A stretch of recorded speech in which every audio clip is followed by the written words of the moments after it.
여러분, 담하고 벽은 어떻게 다른지 아십니까? 담은 집 밖에 쌓은 것이고 벽은 집 안에 쌓은 것일까요? 쉽게 말하면 그렇게도 볼 수 있겠습니다. 사실 벽과 담은 비슷한 말입니다. 그래서 한글 유의어 사전을 보면 벽에 비슷한 말 중에 담이 들어있습니다. 그런데 담에 비슷한 말에는 벽이 나오지 않습니다. 다른 예를 들자면 덕수궁의 돌담은 벽이라고 할 수 있습니다. 그런데 집안에서 우리가 생활하는 방을 이루고 있는 벽을 담이라고는 결코 말하지 않습니다. 이처럼 담과 벽에는 겹치는 부분도 있지만 무엇인가 닮지 않은 점이 있는 셈입니다. 그러면 담과 벽의 차이는 무엇일까? 유명한 건축가가 쓴 책에 의하면 담은 벽 중에서 상부에 또 다른 바닥판을 덮지 않은 것이다. 이렇게 말하고 있습니다. 이를테면 벽의 윗부분이 뚫려 있으면, 열려 있으면 그것은 담이고 무엇인가로 덮여 있으면 벽입니다. 그래서 집을 둘러친 울타리 역할을 하는 것은 담이고 집안에서 방과 방을 구분하는 칸막이 역할을 하는 것은 벽입니다. 그런데 비유적인 의미에서 보면 벽은 가로막고 방해하는 그런 장벽의 의미를 갖고 반면에 담은 보호하는 의미를 갖습니다. 제가 오늘 담과 벽을 이야기하는 것은 이런 비유적인 의미에서 하려는 것입니다. 오늘 본문이 담과 벽, 어떤 연관이 있는지 알기 위해 본문을 살펴보도록 하겠습니다. 오늘 본문은 지난주에 설교한 16, 17, 18절, 그것을 제가 삶의 3원색, 세 가지 기본적인 색깔이다 이렇게 표현했는데 그 말씀에 이어서 나오는 네 구절입니다. 먼저 19절에서는 성령을 소멸치 말라 이렇게 말씀합니다. 소멸하다는 말은 불태워서 없애버리다는 뜻입니다. 하지만 이것에 해당하는 원어의 의미는 방향이 조금 다릅니다. 끄지 말라입니다. 그러니까 19절은 성령을 불에 비유한 겁니다. 그러니까 19절을 원어 그대로 표현하면 성령을 끄지 말라 이렇게 말씀한 겁니다. 물론 성령은 하나님이시므로 사람이 끄거나 불 붙일 수는 없습니다. 그래서 어떤 영어 성경에서는 성령의 불을 끄지 말라 이렇게 번역하기도 합니다. 어쨌든 19절 말씀은 무슨 뜻인가? 불은 여러 의미로 쓰입니다. 예를 들면 성격이 불같다. 그렇게 말할 때는 그 성격이 급하거나 화끈하다 하는 의미를 갖겠죠.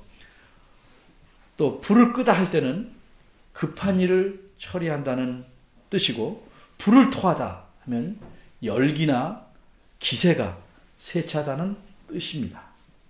그럼 이 구절에서 성령 하나님을 불에 비유한 것은 어떤 의미에서 그랬을까? 불은 따뜻하게 하고 활력을 주기도 합니다. 그러기 그런 의미도 가능할 것입니다. 그러나 의미는 항상 문맥에서 생각해 봐야 자연스럽습니다. 이 19절 말씀은 20절 말씀과 짝을 이루는 말씀입니다.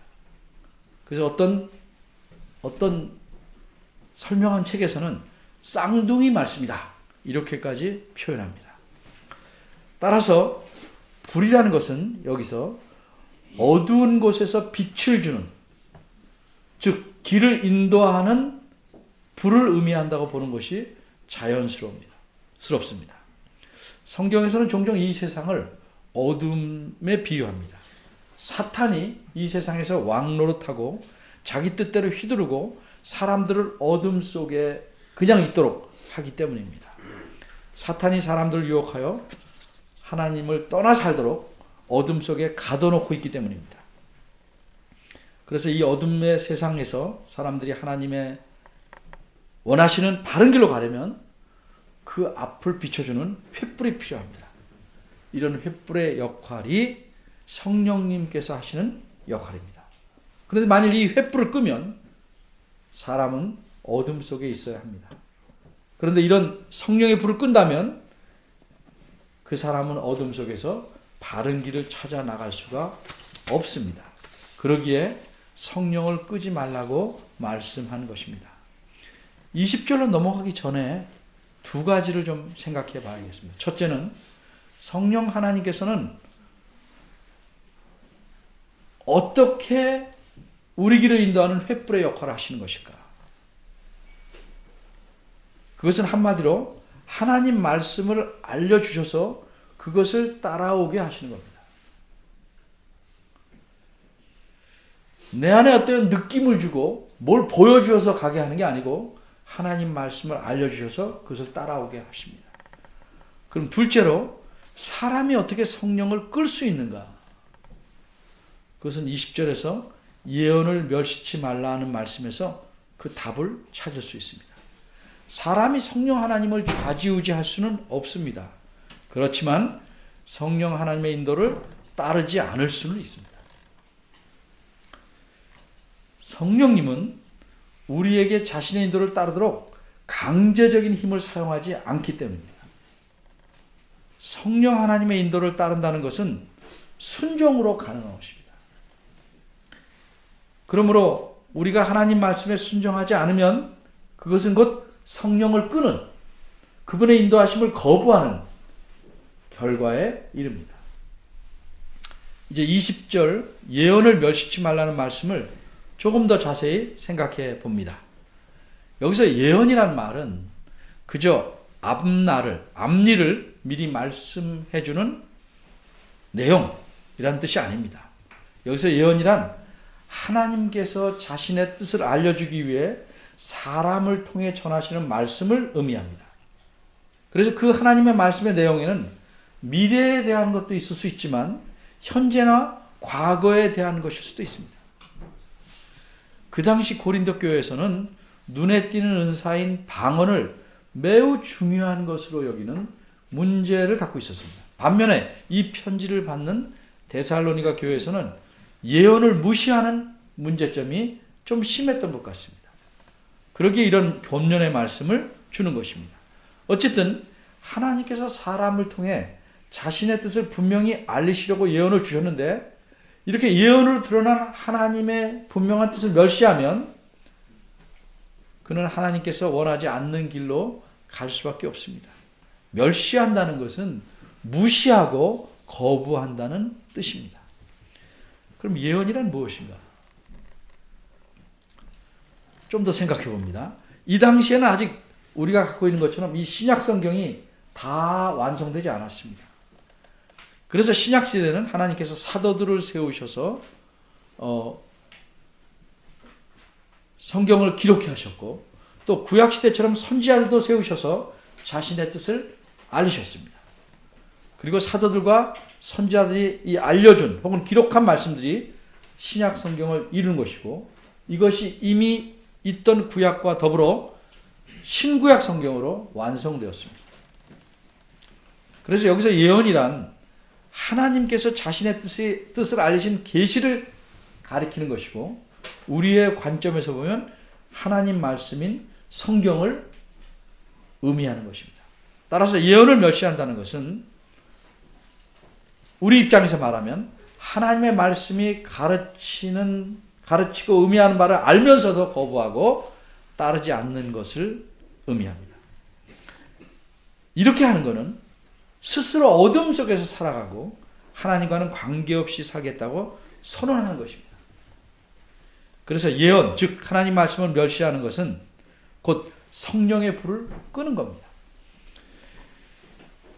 하나님의 인도하심을 받지 않겠다 하는 겁니다. 그런데 사람들이 어느 때 이렇게 합니까? 자기 욕심대로 하고 싶을 때, 자기 하고픈 대로 하려고 할 때, 듣고도 못 들은 채 합니다. 알고도 모르는 채 합니다. 이것이 멸시하는 겁니다. 그러면서 어떤 사람들은 성령께서 충만히 임하시기를 기도합니다. 그건 기도가 아닙니다. 너무 기가 막히는 일입니다. 자동차에서 기름을 다 빼놓고 차를 운전해서 가려는 것보다 더 어이가 없는 일입니다. 많은 사람들은 성령 하나님께서 일하시는 방법에 대해서 오해하고 있습니다. 어떤 오해입니까? 성령 하나님은 성경 말씀과 별로 관계없이 심지어는 무관하게 일하신다 생각합니다. 그렇게 일하는 무엇이 있다면 그건 성령 하나님이 하시는 게 아닙니다. 그것은 오해입니다. 성령 하나님은 철저하게 성경 말씀에 근거해서 일하십니다. 먼저 예를 듭니다. 어떤 사람이 믿을만하다 하고 신실하다고 여러분 생각하십니까? 여러분이 신실하다, 믿을만하다 하는 사람은 당연히 자신의 말과 약속을 지킬 것입니다. 사람이 신실할수록 자신의 말과 다르지 않게 그 말에 맞게 행동합니다. 하물며 성령 하나님은 신실하시고 믿을만하신데 어떻게 일하시겠습니까? 우리는 이 성경이 영감되었다고 믿습니다. 무슨 뜻입니까? 성령 하나님께서 성경을 자신이 선택한 사람을 통해서 그 자신의 말씀의 성경을 정확하고 무하게 기록하도록 하셨다는 것이 영감되었다는 뜻입니다. 그러므로 성경은 곧 성령 하나님이 주신 말씀입니다. 따라서 성령 하나님이 신실하시고 믿을만하신 분이라면 당연히 자기 말씀인 이 성경 말씀에 맞게 이 말씀에 근거해서 일하실 수밖에 없고 그렇게 일하십니다. 이 말씀을 떠나서 일한다면 그 성령이 일하시는 것이 아닙니다. 이 점에서 많은 사람들이 오해하고 있습니다. 따라서 성경 말씀을 읽지 않고 배우지 않고 소홀히 하며 깨우쳐서 이 말씀대로 살지 않는 사람은 그가 아무리 경건하게 꾸미고 거룩한 모습을 갖춘다고 하고 심지어 그에게 어떤 은사가 있는 듯이 행동해도 그에게는 성령님께서 맺게 하시는 삶의 열매가 결코 있을 수가 없습니다. 그러니 그런 사람은 교회를 오래 다녀도 설익은 밥이요 매우 떫은 감이요 빛깔만 좋은 게살구일 수밖에 없는 겁니다.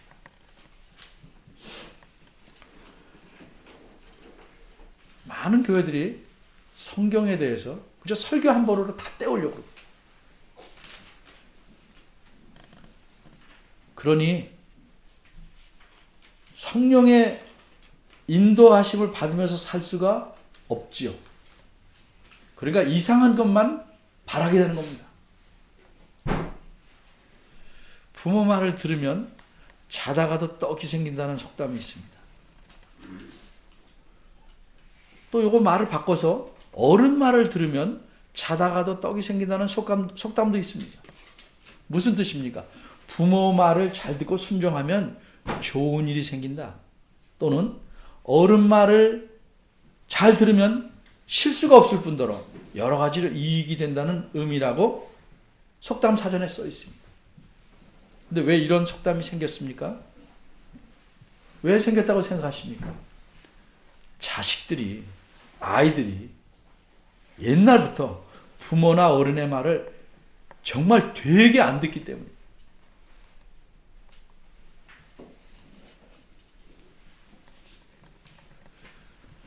부모 말을 안 들으면 성경 말씀이라도 들어야 되는데 성경 말씀은 더 안 듣습니다. 성경에는 이런 말씀이 있습니다. 여호와를 경외하는 것이 지식의 근본이오늘 미련한 자는 지혜와 훈계를 멸시한다. 지혜로운 아들은 아비의 훈계를 들으나 거만한 자는 꾸지람을 즐겨 듣지 않는다.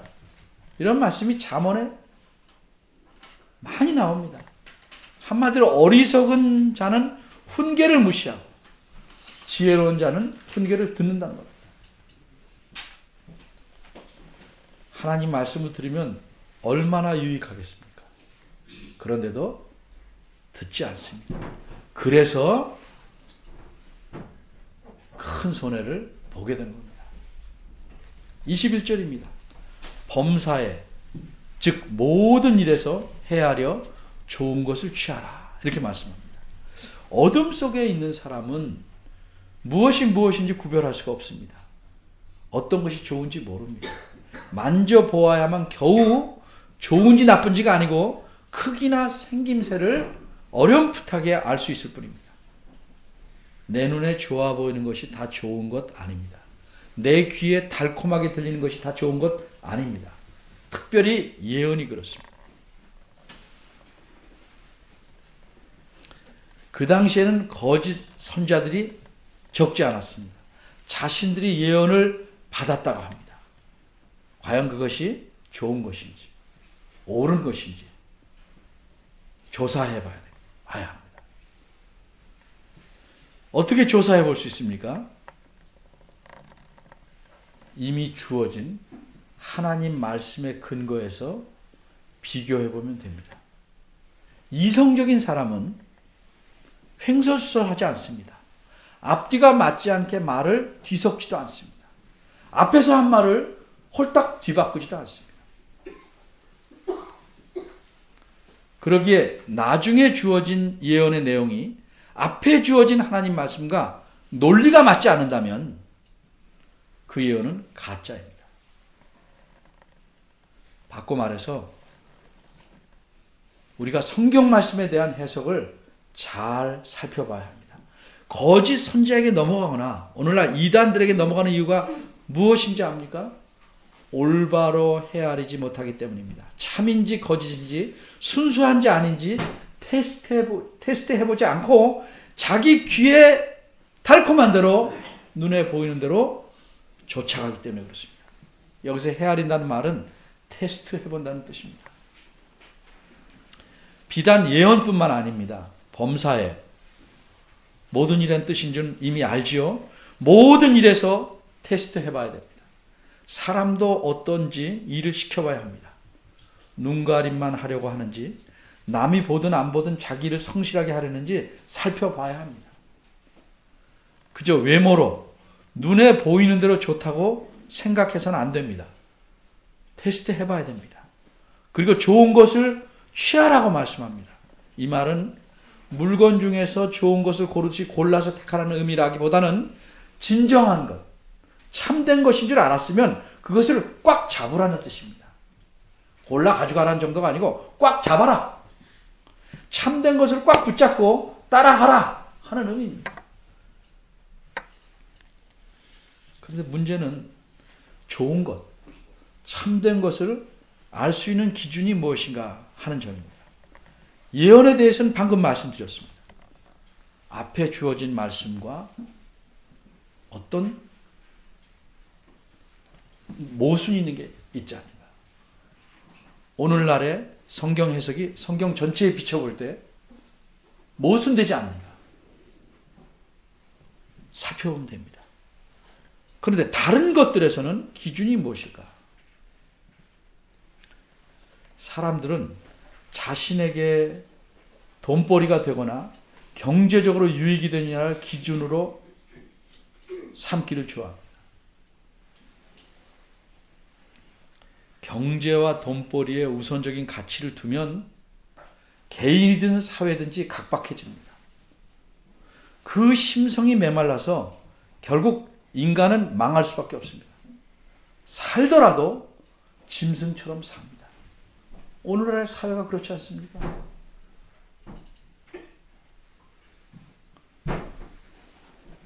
그러기에 내 생각을 옳고 그름을 판단하는 기준으로 삼아서는 안 됩니다. 성경에서 좋은 것이란 항상 하나님의 관점에서 선한 것을 의미합니다. 성령의 인도를 받지 않으려고 하나님 뜻을 무시하고 거절해 버리면 그 사람은 좋은 것을, 하나님 보시기에 선한 것을 찾을 수 없습니다. 좋은 것을 찾았다 한들 그 그것을 따라가겠습니까? 거의 불가능합니다. 그래서 교회가 개인과 마찬가지로 하나님 말씀에 전념하지 않으면 세상이 좋다는 것을 따라갈 수밖에 없는 것입니다. 내게 유익이 된다 해도 남에게 손해가 된다면 그것은 좋은 것이 아닙니다. 그렇게 남을 짓밟고 얻으려는 성공은 좋을 수가 없습니다. 그 결과는 반드시 나쁠 수밖에 없습니다. 그런데도 사람들은 어떻게든 성공하려고 합니다. 그런데 좋은 것을 붙잡고 따라가기만 하면 될까? 여기에 또 함정이 있습니다. 종종 사람들은 이런 식으로 말하고 일합니다. 대부분 많은 사람들이 이렇게 말합니다. 좋은 목적을 가졌다면 그 목적에 이르는 과정에는 좀 불이한 것이 있더라도 어쩔 수 없이 하고 눈 감고 넘어가자. 이것이 전체를 위한 것이다 하는 식으로 말합니다. 그러나 하나님의 생각은 다릅니다. 성경에서 가르치는 바는 다릅니다. 사실 개인보다 전체를 생각하는 것은 중요하고 가치 있는 일입니다. 그런데 그 전체보다 더 중요하고 가치 있는 것이 있습니다. 무엇인 줄 아십니까? 하나님의 생각입니다. 하나님 자신입니다. 하나님을 위해서 그의 뜻에 따라 행하면 그것이 전체를 위한 것이 되고 그것이 또 나 개인을 위한 최선의 것이 되는 겁니다. 그러기 때문에 21절에다가 22절을 덧붙여서 말합니다. 두 개가 다시 짝을 이룹니다. 뭐라고 말했습니까? 22절에 악은 모든 모양이라도 버리라. 근데 이 22절은 안타깝게도 오랫동안 잘못 이해되어 왔습니다. 엄밀히 말하면 잘못 이해된지도 모르고 따라왔습니다. 어떤 식으로 이해되었는가? 예를 듭니다. 만약 악이 세모라면 그 비슷한 모양을 가진 것이 있으면 다 버리라고 가르쳐왔고 그래왔습니다. 삼각형을 유지하려면 직선과 꼭지점이 있습니다. 그러니까 삼각형이 악이라면 직선도 버려야 되고 점이 있으니까 점도 버리고 다 버려라. 악과 비슷한 모양을 가진 것은 다 버려라. 이렇게 가르쳐왔습니다. 더 쉬운 예를 듭니다. 매우 선정적이고 폭력적인 영화가 있습니다. 많은 영화가 그런 줄 압니다. 그런데 그렇다고 영화 자체를 아예 못 보게 하였습니다.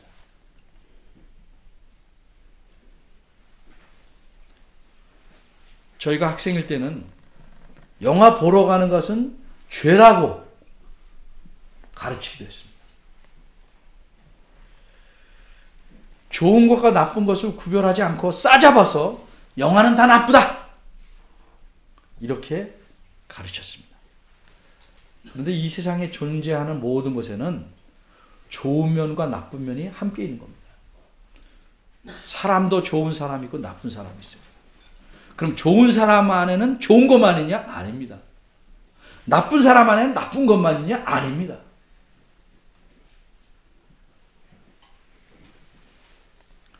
악한 것과 모양이 비슷하고 해서 다 버려야 한다면 어떻게 좋은 것을 취할 수 있겠습니까? 그러기에 21절에서는 무엇이 좋은지 테스트해봐라. 이렇게 말씀한 것입니다. 이제까지 오해를 많이 받아왔던 22절 말씀, 악은 모든 모양이라도 버리라는 말씀을 원어에 따라 풀이해보면 이렇습니다. 악이 어떤 모양을 취하더라도 버려라. 이런 뜻입니다. 뭐가 다릅니까? 앞에서 말한 악은 모든 모양을 버리라는 건 악과 비슷한 건 다 버려라. 이런 뜻인데 원어의 뜻은 악이 어떤 모양을 취하더라도 버려라입니다. 여기서 우리는 악에 대해서 두 가지를 알아야 됩니다. 첫째, 악에는요 정해진 모양이 없다는 겁니다. 그래서 둘째로 악은 어떤 모양이든지 취할 수 있다는 것입니다. 악이 모양이 없기 때문에 비슷한 모양을 사실 찾을 수가 없습니다. 고린도후서 11장 14절 15절을 보면 이런 말씀이 있습니다. 사탄도 자기를 광명의 천사로 가장하나니 그러므로 사탄의 일꾼들도 자기를 의의 일꾼으로 가장하는 것이 또한 큰일이 아니라 자연스러운 일이라 이 말이에요. 악을 조장하고 퍼뜨리는 것은 사탄입니다. 사탄은 악에 관한 한 달인입니다. 어떻게 해야 악을 잘 유지하고 키우고 전파할 수 있는지 가장 잘 압니다. 어떻게 하면 좋겠습니까? 여러분이 사탄이라면 악을 좋은 모습으로 포장합니다. 그래야 사람들이 속을 수 있기 때문입니다. 악이 무섭거나 보자마자 악인 줄 알게 되면 사람들은 따르지 않습니다. 그러기에 그럴듯한 모습으로 꾸미는 것입니다. 그래서 이단들은 성경 말씀들을 철저히 따르는 척하면서 실상은 해석을 교묘하게 꼬아서 자기들에게 유익하게 만듭니다. 다른 예를 들면 우리가 이렇게 드리는 예배는 거룩하고 좋은 것입니다. 그런데 이 예배 안에도 얼마든지 악이 끼어들 수 있습니다. 어떤 경우입니까? 예배를 드린다고 경건한 모습으로 앉아 있습니다. 다른 사람들 다 예배를 잘 드리니까 경건하다고 생각합니다. 근데 그 사람의 마음은 아예 다른 데 가 있습니다. 다른 데로 가는 마음이 생길 수 있죠. 근데 그 마음을 못 가게 하지 않습니다. 내버려 둡니다. 예배 시간 내내 다른 데서 즐기고 다시 내 몸으로 들어옵니다.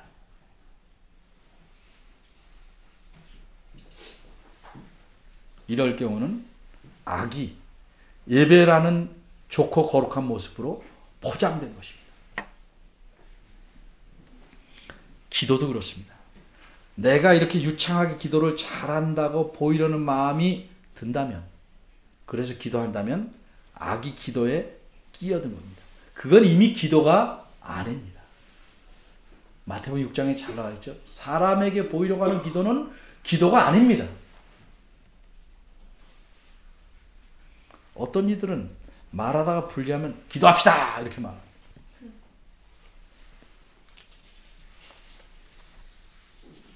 악한 일입니다. 여러 가지 예를 들지 않아도 좋은 일 안에도 악은 얼마든지 끼어들 수 있다는 것을 우리는 잘 압니다.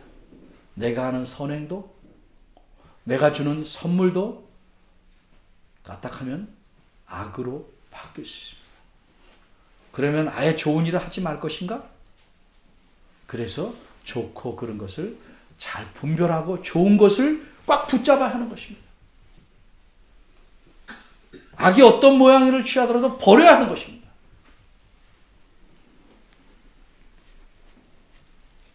그래서 22절 말씀은 악이 설령 선한 모습으로 나타난다 할지라도 그것을 버리라고 말씀한 겁니다. 정리하겠습니다. 하나님께서는 우리 개인이 또 교회로서 전체가 평안하고 행복한 인생을 살기를 원하십니다. 하나님은 우리가 불행해지는 것 원하지 않습니다. 그래서 우리 마음속에 성령 하나님이 계셔서 하나님 말씀을 통해서 우리를 인도하게 하십니다. 성령 하나님과 하나님 말씀은 우리의 삶을 안전하고 평안하게 보호하는 담입니다. 울타리입니다. 복된 삶을 살도록 지켜주는 울타리입니다.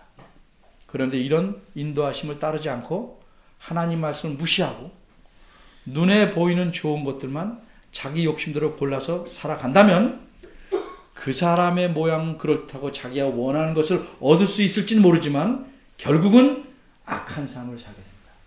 뭐 범죄를 저지르라는 뜻이 아닙니다. 하나님과는 무관한 삶을 살아간다는 겁니다. 이런 사람은 자신이 하나님 앞으로 나가지 못하도록 가로막는 벽을 스스로 세우면서 사는 사람입니다. 이런 부모들을 봤습니다. 가끔 이렇게 간증하는 사람도 있습니다. 자녀들에게, 다른 사람이 이런 식으로 말합니다. 내가 하나님 말씀을 무시하고 제 마음대로 살아왔는데 후회하고 회개했다. 그러니까 하나님의 은혜로 내가 이 노년에 바로 섰다. 그러니 너희들은 하나님 말씀대로 살아라. 과연 이 말씀을 듣고 자녀들이 그 말을 따라 행할까요? 거의 힘듭니다. 자녀는 자기도 부모처럼 그렇게 살다가 이 다음에 회개하면 된다고 생각합니다. 부모가 위기 때마다 하나님 말씀 무시하고 따르지 않은 선례를 자식은 줄곧 봐왔습니다. 그러면 그 선례를 충실히 따라갑니다. 그런데 한편으로는 하나님께서 자기 부모를 버리지 않았음을 봅니다. 그래서 오해가 생기는 겁니다. 이렇게 살아도 되는구나 하는 오해가 생기는 것입니다. 일상생활에서, 작은 일에서, 위기 때 하나님 말씀대로 살아가려고 하지 않고 정말 결정적일 때는 하나님 말씀을 멸시하는 부모에게서 하나님 말씀대로 힘써서 살아가려는 자녀가 나오기는 개천에서 용나는 것보다 힘든 일입니다.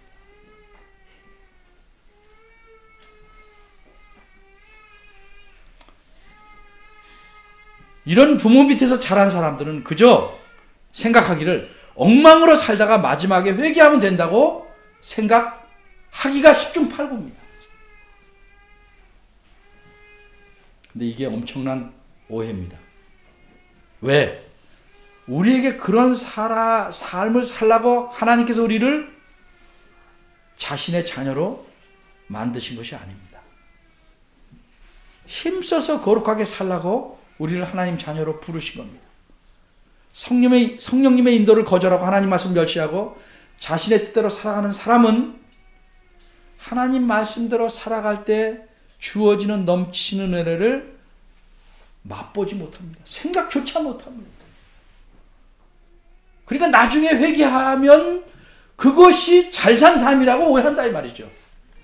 최악의 삶을 겨우 넘어선 것인데도 불구하고 그것도 하나님의 은혜로. 우리의 삶이란 비록 힘써도 부족하지만 최선을 다해서 하나님 말씀으로 살아서 하나님을 기쁘시게 하는 게 목표입니다.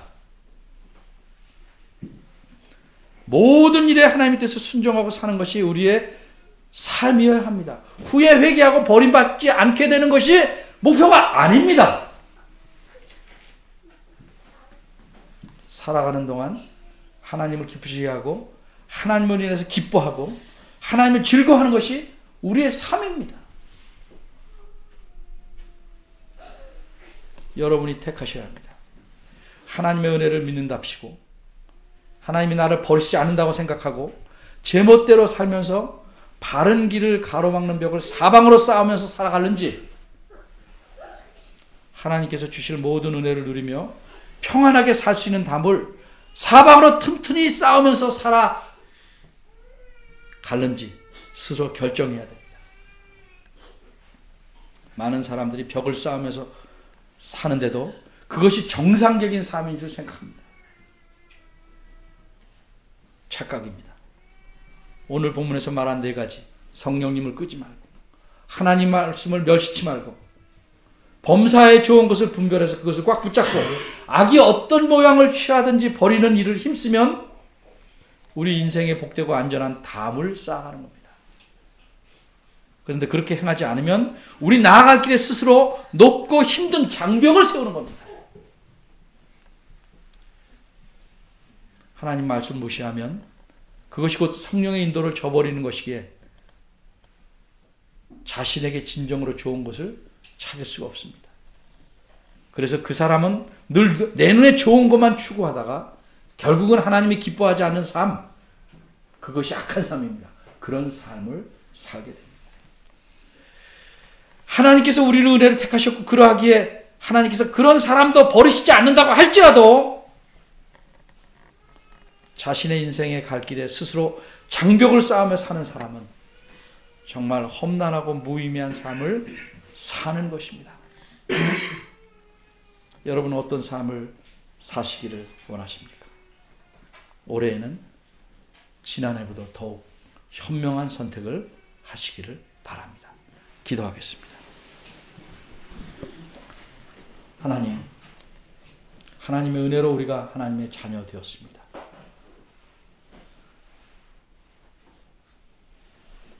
그리고 자녀로서 하나님 앞에 해야 될 바와 하나님을 기쁘시게 하는 일에는 그다지 신경을 쓰지 않는 이런 풍조 속에서 저희가 살고 있습니다. 자녀가 된 걸로 모든 것이 다 된 것처럼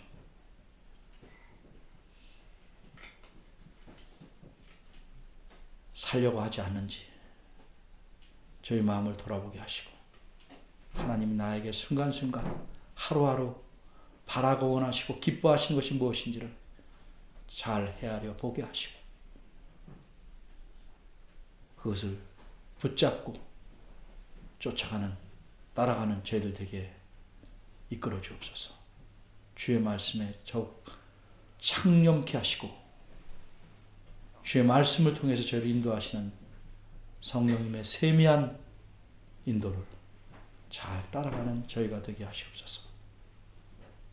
저희를 긍휼히 보시고 저희 안에 죄됨과 악한 것을 즐기는 모든 속성을 눌러주시고 지워주셔서 더욱 하나님 앞에 거룩한 사람으로, 올해는 더욱 작년보다 성숙한 사람으로 살아가도록 저희를 붙잡아 주시는 하나님의 손길을 뿌리치지 않도록 도와주시옵소서.